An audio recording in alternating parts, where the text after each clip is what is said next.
कहानी की शुरुआत होती है बिली नाम के एक विजेल से, जो अपने बेस्ट फ्रेंड सोक्रेटिस नाम के एक लायन के साथ मस्ती कर रहा होता है। तभी उसे वहाँ हाइना पूप मिलता है, जिसे वो एक छड़ी की मदद से गोल्फ की तरह खेलने लगता है।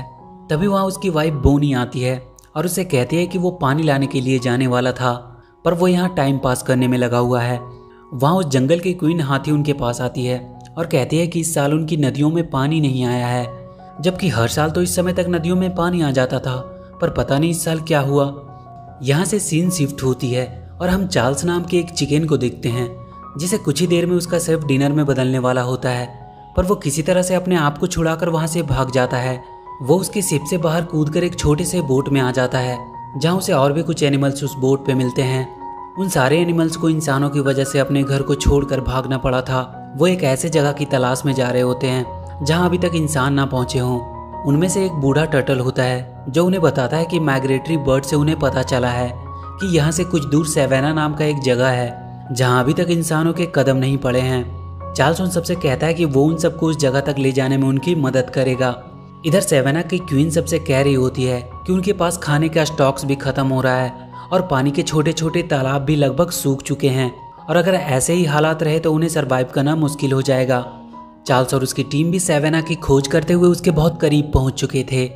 बिली पानी की तलाश में आगे बढ़ रहा था। उसे अपनी फैमिली के लिए पानी लेकर जाना था। वहीं कुछ दूर पे बफेलो और राइनो का ग्रुप आपस में पहले पानी पीने के लिए लड़ रहे होते हैं। उनकी तरफ ध्यान ना देते हुए बिली सीधा वहां के तालाब से अपने बोतल में पानी भरने लगता है। जब उस पर राइनो और बफेलो की नज़र पड़ती है तो वो गुस्से से उसे घूरते हैं। इधर बिली का बेटा जूनियर अपने दोस्तों के सामने अपने डैड की बहुत तारीफ कर रहा था। तभी वो सब देखते हैं कि बिली पानी को लेकर भागता हुआ आ रहा है और उसके पीछे बफेलो का एक ग्रुप पड़ा हुआ है। जूनियर खुश हो जाता है कि उसके डैड इतने मुसीबतों का सामना करते हुए भी उसके लिए पानी लेकर आ रहे हैं, पर उन बफेलो की वजह से बिली का सारा पानी बह जाता है। जूनियर के दोस्त उसका मजाक उड़ाने लगते हैं। वो बहुत उदास हो जाता है। उसे मनाने के लिए बिली उसके पास जाता है, पर वो बहुत गुस्से में होता है और वो बिली से कह देता है कि आज से वो उसका डैड नहीं है। बिली दुखी होकर वहाँ से चला जाता है। बोनी जूनियर से कहती है कि उसे अपने डैड से ऐसी बातें नहीं करनी चाहिए थी, पर वो कहता है कि उसे किसी से बात नहीं करनी, उसे अकेला छोड़ दे।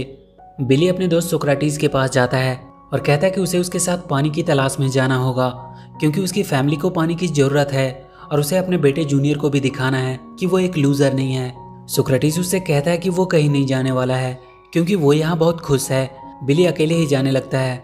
सोक्रेटिस उससे बताता है कि जब तुम रिवर बेड को फॉलो करते हुए आगे बढ़ोगे तब तुम्हें वैली ऑफ डेथ को पार करना होगा। ये सुनकर बिली बहुत डर जाता है। वो उससे पूछता है कि ये वैली ऑफ डेथ क्या है। सोक्रेटिस उससे कहता है कि बहुत साल पहले वो उस वैली में गया था। वहाँ बहुत ही खतरनाक जानवर रहता है जो वहाँ आने वाले को जिंदा नहीं छोड़ता। वो कहता है कि उसे अपनी जान की परवाह है, इसलिए वो उसके साथ नहीं आ सकता। कुछ देर बाद सोक्रेटिस देखता है कि बिली अकेला ही चला गया है। बिली अपनी तलाश में आगे बढ़ने लगता है और कुछ देर बाद वो वैली के गेट के पास पहुंच जाता है। वहाँ उसे कुछ वल्चर्स मिलते हैं जो वैली में जाने से पहले उसे वार्न करते हैं, पर फिर भी बिली हिम्मत करके वैली के अंदर चला जाता है। वो जगह उसे बहुत ही डरावना लग रहा होता है। तभी कुछ देर बाद उसे कुछ डरावनी आवाज़ सुनाई देती है। वो पीछे देखता है तो खुश हो जाता है, क्योंकि सोक्रेटिस था वहाँ पे। उसका डर भी अब बहुत कम हो जाता है। वो लोग जल्दी से भागकर उस वैली को पार करने लगते हैं, पर कुछ देर बाद ही बिली को वहाँ एक बड़ा सा काला तेंदुआ दिखाई देता है जो उसकी तरफ बढ़ रहा होता है। पर अचानक से वो देखता है कि तेंदुआ डर से भागने लगा है। वो कुछ समझ नहीं पाता है। तभी वो अपने पीछे देखता है, वहाँ बड़ा सा एक पोलर बियर था जिसकी डर की वजह से वो तेंदुआ भागा था। सोक्रेटिस भी वहाँ आ जाता है। वो लोग वहाँ चार्ल्स से और उसकी बाकी टीम से मिलते हैं। रात को वो सब वहीं आराम करते हैं। वहाँ सोक्रेटिस बिली को बताता है कि कई साल पहले वो अपने भाई के साथ इस वैली में आया था, पर अचानक से किसी ने उसके भाई को मार दिया। उसने उस दिन वहाँ एक अलग क्रिएचर को देखा जिसे इंसान कहते हैं। सुबह चार्ल्स सबको उठाता है। वो बियर उनसे कहता है कि अब वो और कहीं नहीं जा सकता, क्योंकि वो बहुत ज़्यादा थक चुका है। चार्ल्स अपने दो एनिमल टॉबी और स्माइली को बिली के साथ पानी ढूंढने के लिए भेजता है और वो उन दोनों टर्टल के साथ बियर के साथ ही रहेगा। वो चारों वहाँ से आगे बढ़ जाते हैं और बहुत जल्द वो उस वैली के अंत तक पहुँच जाते हैं। उन सबको वहाँ एक बड़ा सा डैम दिखाई देता है। उसी डैम की वजह से उनकी नदियों का पानी रुका हुआ था। वो सब छुपते हुए डैम के ऊपर जाते हैं। वहाँ वो देखते हैं कि नदी का सारा पानी यहाँ पे किसी ने कैद करके रखा हुआ है। वहीं डैम के पास एक ईडन पैराडाइज नाम का होटल था, जहां आज बहुत से देश के लोग क्लाइमेट चेंज की मीटिंग अटेंड करने के लिए आने वाले थे। उस होटल का मालिक वहां आए हुए डेलीगेट्स को अपने होटल में अपना पालतू मंकी टोटो से उनका वेलकम कराता है। इधर एक वाटर बोट के सहारे वो चारों एनिमल होटल तक पहुंच जाते हैं। वो सब होटल के अंदर जाकर मस्ती करने लगते हैं। बिली और सोक्रेटिस वहां के कॉन्फ्रेंस रूम में पहुंच जाता है, जिसे देखकर वहां के सारे लोग बहुत डर जाते हैं। वो तुरंत होटल के ऑनर को कॉल करते हैं। ऑनर वहां का हंटर को आवाज देता है। हंटर अपनी बंदूक लेकर वहां आता है और बिली को शूट करने लगता है। बिली उससे बचने के लिए वहां के पूल में गिर जाता है, पर वो हंटर वहां का इजेक्शन बटन दबा देता है, जिससे बिली डैम के पाइप से होते हुए बाहर गिर जाता है। पर वहां उसे टोटो बचा लेता है। टोटो उन सभी एनिमल को हंटर से बचाने के लिए उस होटल के एक रूम में उन्हें छुपा देता है, पर वो सारे मिलकर उस होटल के कमरे को पूरी तरह से बर्बाद कर देते हैं। टोटो उन्हें समझाने आता है कि ऐसा करने से वो अपनी जान को खतरे में डाल रहे हैं। बिली उससे कहता है कि वो लोग यहाँ छुपे नहीं रह सकते, क्योंकि उन्हें उनकी फैमिली के लिए पानी लेके जाना है। टोटो उनसे कहता है कि उन्हें डैम के फ्लड गेट्स को खोलना होगा, जिससे उनकी नदियों में वापस से पानी जाने लगेगा। टोटो उन सबको लेकर डैम के मोटर रूम में पहुंचता है। बिली फ्लड गेट्स को खोलने की कोशिश करने लगता है। तभी वहां वो हंटर आता है और सोक्रेटिस को शूट करके बेहोश कर देता है। बिली से वहां का एक बटन दब जाता है, जिसकी वजह से फ्लड गेट्स खुलने लगता है और वो भी उसमें गिरकर बहने लगता है, और उसमें बहकर वो वहां से बाहर निकल जाता है।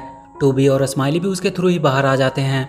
वो हंटर जल्दी से फ्लड गेट को बंद करता है और उन सबको मारने के लिए अपनी जीप लेकर उनके पास पहुंचता है। वो सब भागने लगते हैं। वो अपनी जीप से उनका पीछा कर रहा होता है, पर चार्ल्स उन दोनों टर्टल की मदद से उसकी जीप को पलट देता है। सोक्रेटिस को उन लोगों ने एक पिंजरे में कैद करके रखा हुआ था। वो उसे लास वेगास के किसी जू को बेचने वाले थे। चार्ल्स वहां के बाकी सभी एनिमल से कहता है कि उसे सेवेना के सभी एनिमल से जाकर बात करनी चाहिए और उन सबको यहाँ बुलाकर इस डैम को तोड़ देना चाहिए।